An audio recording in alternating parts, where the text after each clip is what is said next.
Hello, friends, and welcome back to Stories About Entitled People. Let's start our video with another resident versus HOA standoff. Here we go. An HOA doesn't allow grass signs for any reason. Understood. A family friend lives in a neighborhood with an HOA. They're not horrible, but they are prickly at times. One year, he hosted a large birthday party and put some temporary signs up. These were for things like what side of the street to park on, where his house was, when the party ends, and to come to the backyard instead of in the house. He had approval for the party and a paperwork trail of conversations going back a month. Imagine his surprise when a few days later he gets a $200 fine for those road signs. He contacts the HOA to complain, but he gets stonewalled. As he pays the fine, the guy at the desk says the worst thing, "Next time, read the rules." That ticked him off, as he made an effort to follow the rules. The day after, he reads the rules and there's a sentence about all grass signs. Clearly, it's intended to keep those political signs away, but nowhere does it say no political signs. He takes some time and gets his plan together. He buys some political signs for the local city council members and judges he supports that are up for election. He then tapes them against his car windows so they're on the inside pointing out. For good measure, he added some bumper stickers for the ACLU, Peace Corps, the Teachers Union, NAACP, and whatever else he could find in the evening. Every so often, he keeps his car at the end of the driveway so all driving into the complex can see. As he put it, it's a petty rebellion, but a rebellion nonetheless. I'm so confused by HOAs. America seems to love freedom and small government. But you have these HOAs that tell you what you can and can't do with your own property, and they can legally enforce it. I'm genuinely intrigued. Is this strange cognitive dissonance in the American public, or have I misunderstood? And our second story. If you're going to rush an order, pick it up when you say you're going to. I've been working at a trophy shop as the main engraver for over 5 years. I started school again recently, so my hours were cut down, and I'm now limited to doing just the difficult stuff, crystal, acrylics, custom items, while everyone else does the easy stuff, trophies and plaques. It's been working out fine so far. In the beginning of October, a customer placed an order for 8 pieces of crystal to be sandblasted. The due date was listed as the end of October. 3 days before the due date, I had to email the customer because she still hadn't sent the information to be engraved. She emailed back that she needed 12 pieces and that the ceremony was on November 30th, so she'd like to pick them up on November 27th. Great. I moved the order to Monday, November 13th, so that I would remember to send the proofs in a timely manner. Unbeknownst to me, she called to pay 50% of the total, and my coworker told her that the order would be ready for pickup on November 13th. On November 7th, she called asking where the proofs were. I wasn't in, so my boss just informed her that she'll see them soon. My boss passed on to me that she was hoping to have her proofs soon, and I just figured I'd send the proofs on Thursday or Friday, 2 days before originally planned. Keep in mind that we're working on an 1,800 trophy order due on Monday, plus all the various orders placed throughout the week. I'm engraving roughly 8 orders per day, which doesn't sound like a lot, but there are a lot of factors that can make an order take 3 minutes or 3 hours, and I'm only in the store 4 to 5 hours a day. November 9th, Thursday, she called again wondering where the proofs were. Again, I was at school, so my boss just decided to do it for me. Knowing that I was too busy to worry about a proof the customer doesn't really need until next week, she approved the proofs 3 days later, on November 13th. Note that this is the day she thought she was going to be able to pick them up, a fact that I was unaware of. I immediately emailed her back to let her know that I would be working on her order at the end of the week and that it would be ready for pickup on November 20th. I was feeling really good about this because it was an entire week before she said she wanted to pick them up, plus it gave me plenty of time to do it on Friday, our busiest day, and possibly Saturday if I didn't get them all done. Again, this is an order of 12 crystal pieces that the customer wanted sandblasted.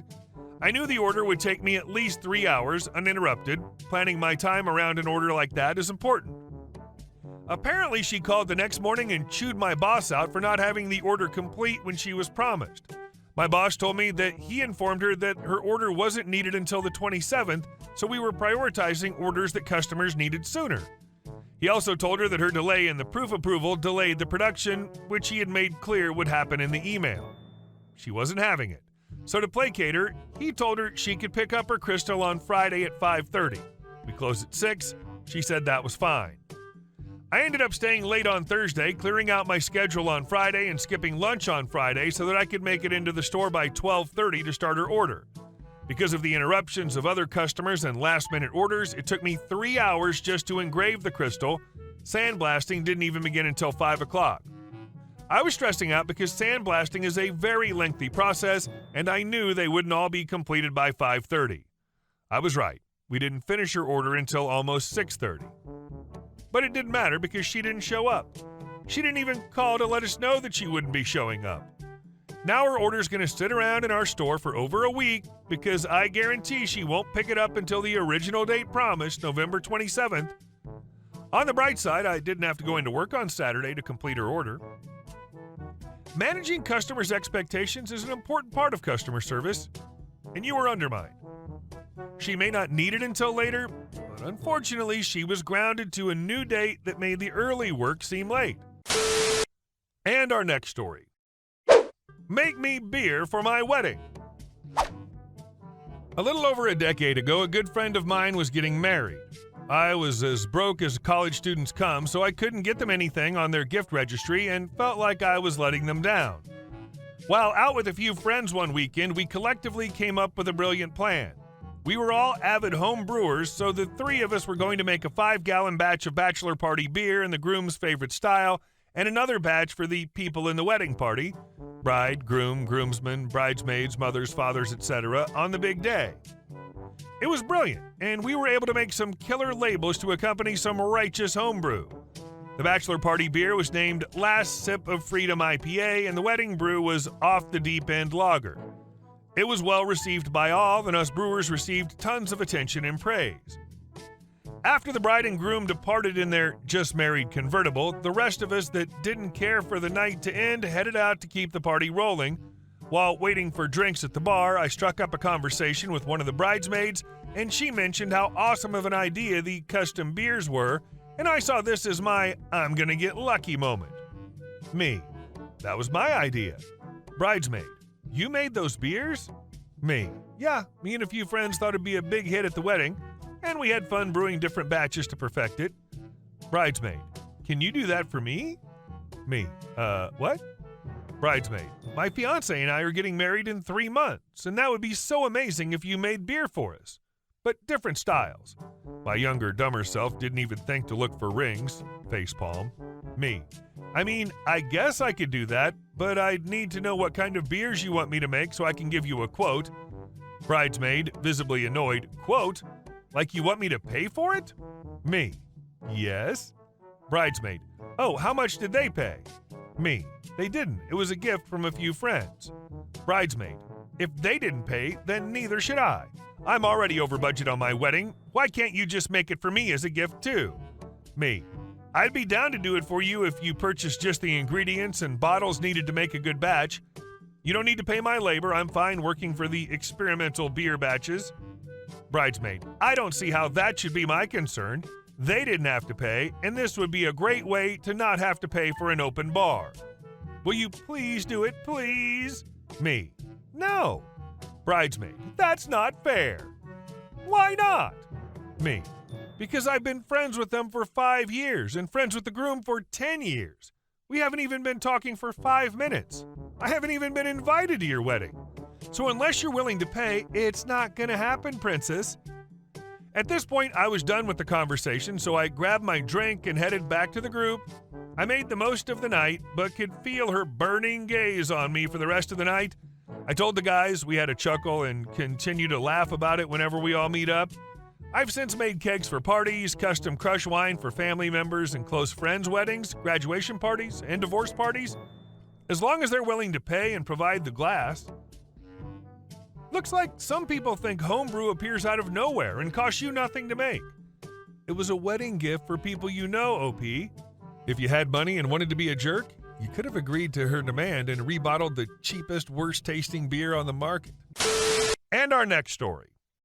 The HOA is trying to kick us out of our own house. I'm 21 and my sister is 19. We've lived in this house our entire lives. Our parents bought this house 27 years ago. They joined the HOA about 15 years ago. My dad died 5 years ago. My mom died 6 months ago. We're now the owners of this house. We've been visited by the HOA multiple times. They're citing that we're not a single-family home anymore since our mom has died. They've told us that according to the terms, only a single family can be resident in the homes, and being single-family is defined as a person or couple and their legal unmarried children. This meant that my mom could live with me and my sister as it was a single family according to the definition, but me and my sister living here after our mom's death means we are two families of single adults. They want one of us to move out so that this place becomes a single-family home again. They visit us 4 times now asking us to leave. They say they don't like to sue out of respect for our parents, but they will do that if we continue to refuse to comply by the community rules. Update. Our parents left us enough money, so we hired a lawyer. They weren't so brave when they got the cease and desist letter and finally left us alone. Sounds like someone in the neighborhood wants to force OP out so they can buy the house. I call BS on their part. This situation's just way too weird for them not to have something else in mind. And our last story. Turning away a busload of grannies. My wife and I, 34-year-old male, live in a lovely old farmhouse, dated as far back as 1624 at the edge of our village. Our entire street and neighborhood consists of the same type of farmhouses. Most of them, including ours, are protected landmarks. This part of the village is quite lovely with all the thatched roof farmhouses dotted around with meadows in between, so naturally, tourists love it. There are numerous hiking and cycling routes going past our home. I think I've ended up in a lot of families' vacation photo albums while working in the garden, but that's okay. It's what you can expect when buying such a property. Yesterday, I heard our dog barking and she wouldn't stop, so I went to check it out. I found a literal busload of elderly, around the age of 70, walking all over our garden and looking in through an open door. I was quite surprised, so I asked if I could help them. Oh no, we're just looking about. It turned out it was some kind of group outing that had lunch in the restaurant nearby and were taking a stroll before moving on with the bus. So I told them this was a private property and asked them to leave, to which they responded, "But there are no signs saying you can't cross." So I asked her if she had such a sign on her driveway. Of course, the answer was no. To make matters worse, while I was trying to herd the people from my property, a woman from the group came up the driveway and tripped on a wire we have across the driveway to keep the dog on our property. She had a wound on her chin, so I took her inside to get cleaned up and put a Band-Aid on the wound. When I walked her out about 10 minutes later or so, they were still muttering how inhospitable I was, etc. One of the ladies threatened that they could sue for someone hurting themselves on my property, but I doubt it since the injury was minimal. I don't think it's weird to turn away strangers walking through your garden, but a busload of grannies seem to think otherwise. Hey guys, thank you all for watching the video. I'll see you in the next one.